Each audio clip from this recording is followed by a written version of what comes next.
Welcome to the Driver Reviews channel. I'm Vicki Butler-Henderson, and today we are looking at a car that has got a little bit of electric power and a lot of petrol power. It is the Ferrari 296 GTB. 296 stands for the engine, a 2.9 litre 6-cylinder, and GTB means Gran Turismo Berlinetta. It is Ferrari's first V6 engine and its first mainstream plug-in hybrid. How much does it cost? Well, a whisker under £242,000. Before you settle in and watch the full review, please press subscribe and the bell icon so you're ready each time we post something new.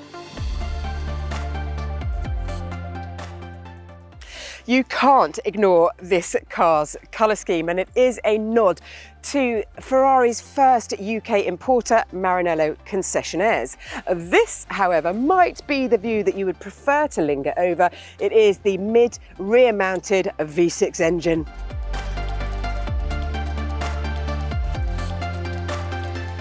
When you finally peel away from that, you can appreciate this car's integrated active rear spoiler, which pops up to give you some extra downforce when you need it.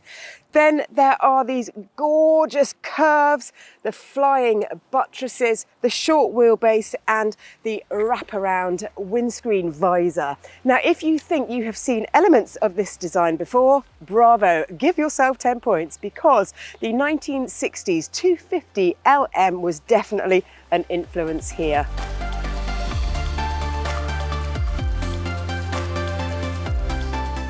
The 296 is one of the most compact Berlinettas from Ferrari in the last decade, and as is the nature of the beast, it has the most compact boot too. Just over 200 litres of space in here. There is actually space for 2 carry-on flight cases. And now it's time for my favourite car quiz. How much do the optional extras cost? Are you sitting comfortably? So, the blue stripe, £14,400. 20-inch forged diamond rims, £4,600.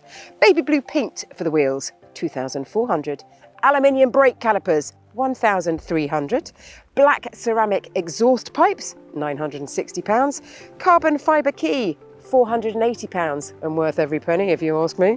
The high-performance Assetto Fiorano package, which includes lightweight features and aero mods, almost £26,000. All in all, this particular car has got £118,000 worth of optional extras. Just a shame that you can't upgrade those door handles because they open in a complicated way, and I always worry that I'm going to get my fingers nipped.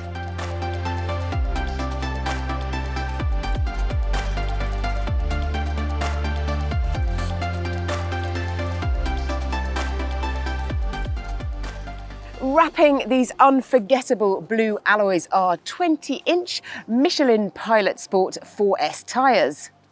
They're custom engineered for Ferrari, and you can tell this by the K1 marking on the sidewall.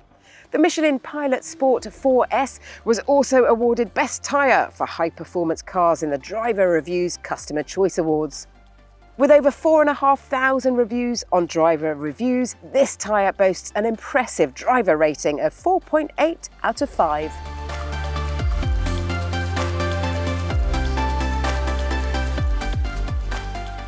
The driver is clearly the main focus here because the dash comes to a peak behind the steering wheel, and there are a myriad of controls all over this wheels and these beautiful carbon fibre gear paddles just behind it. This is as close to Lewis Hamilton's 2025 work office as I'm ever going to get, and it is visually exciting, and I haven't even turned the engine on yet. The seats are carbon fibre racing ones, and they are a near £6,000 option. They are contoured and comfortable in all the right places, and if you plan on doing some track action, then these 4-point harnesses are worth the £2,700 because they keep you nice and tight and snug as you're flinging the car about. The passenger can join you in some of the action because there's a touch screen in front of them where they can control things like the media, the maps, and they can see the miles per hour. Not great if they're nervous passengers. Between the seats are a lovely set of Italian coloured switches for reverse gear, automatic, manual and launch control.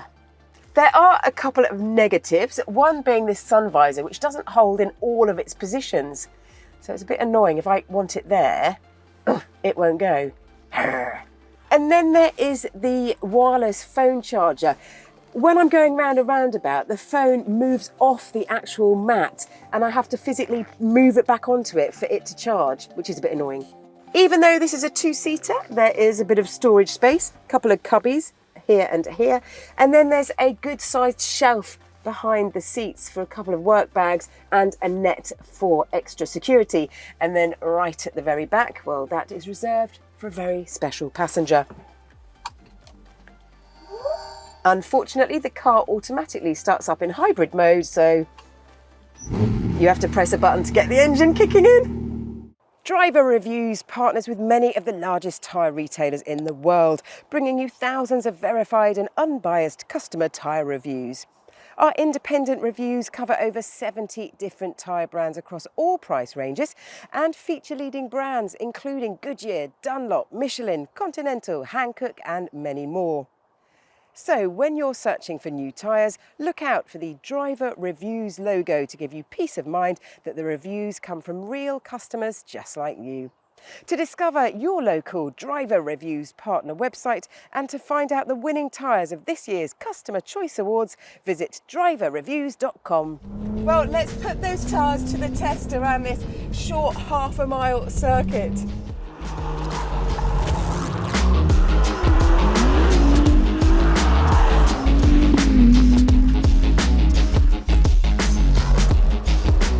On paper, this car has got some big numbers.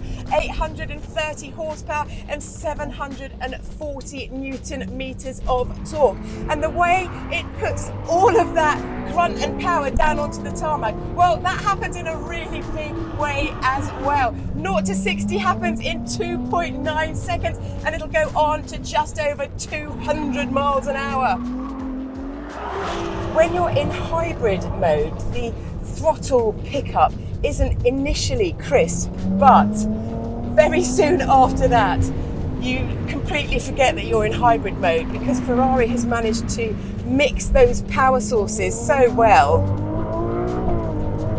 I mean, I could be in a normally aspirated, perfectly normal car. Feeding the gears into that twin turbo engine is so easy thanks to these great big carbon fibre paddles. Pull the left one and you go down the gearbox. Pull the right and you go all the way up. Listen to those 6 cylinders. They sound fantastic, particularly up towards the 8,500 RPM red line. And in fact, the Ferrari engineers say that this car is so good with its engine sound that they actually call it the Piccolo V12, the little V12. You don't need to be outside the car to appreciate all that lovely noise because Ferrari's patented hot tube channels that noise in from the engine so it surrounds the cabin, which is great.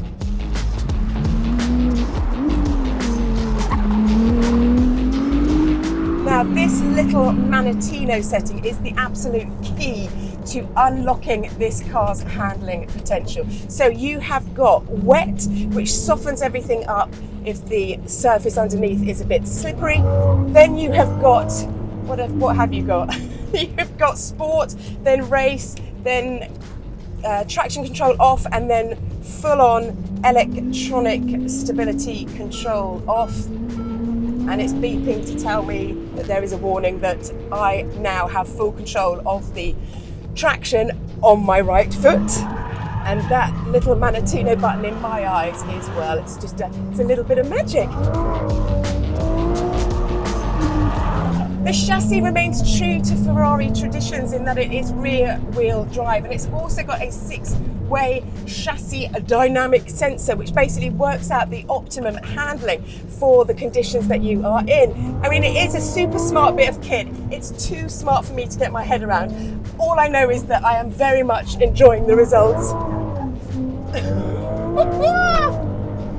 Stopping power is strong. You have got those carbon ceramic brakes, you've got some regenerative braking as well, and if needs be, the tail can pop up and give extra downforce to help slow things down.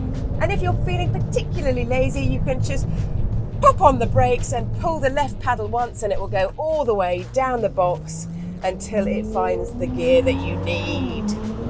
Overall, this car is a huge bundle of fun. It does handle well and it makes me smile. However, oh, I hate this bit.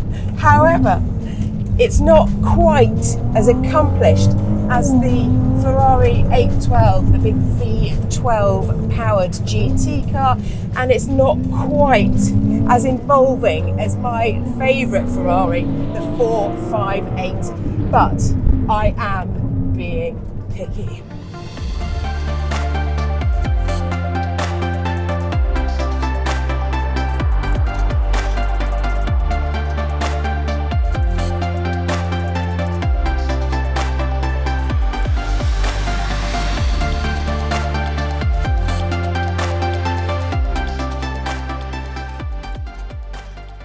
Once you're away from the track, the Ferrari can transform from manic Mr. Hyde into gentle Dr. Jekyll at the press of a button.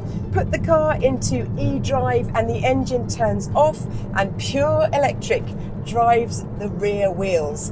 If the battery is fully charged, it can go for up to 15 miles in electric mode and up to 84 miles an hour. The electric part of things adds a substantial 167 horsepower to the V6's near 700 horsepower, and it can be recharged via the engine or a plug.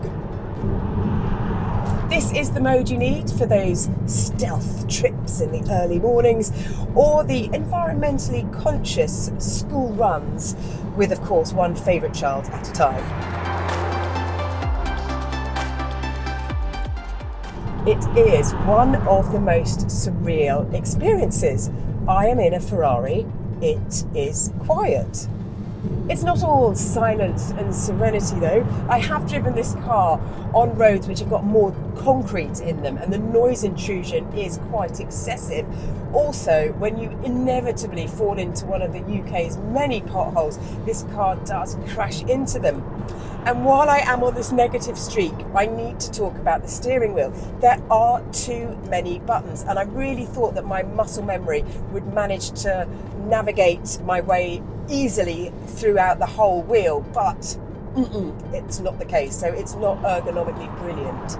And then to get to everything else, you have to wake up this haptic control over here and then scroll through things with your thumb until you get what you want, all while you're trying to be in control of one of the world's fastest hybrids.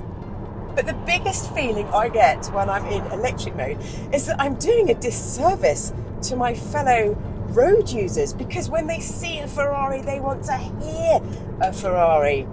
But all those complaints will dissolve as soon as the engine kicks in with a theatrical ta-ta. Let me show you. Ta-ta!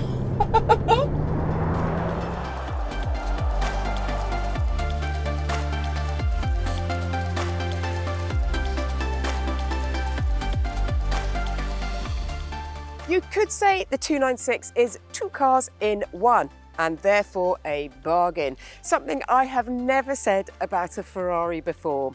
Thank you so much for watching Driver Reviews today. Please let us know your comments about the Ferrari in the section below, and please press subscribe and the bell icon so that you're notified each time we post something new.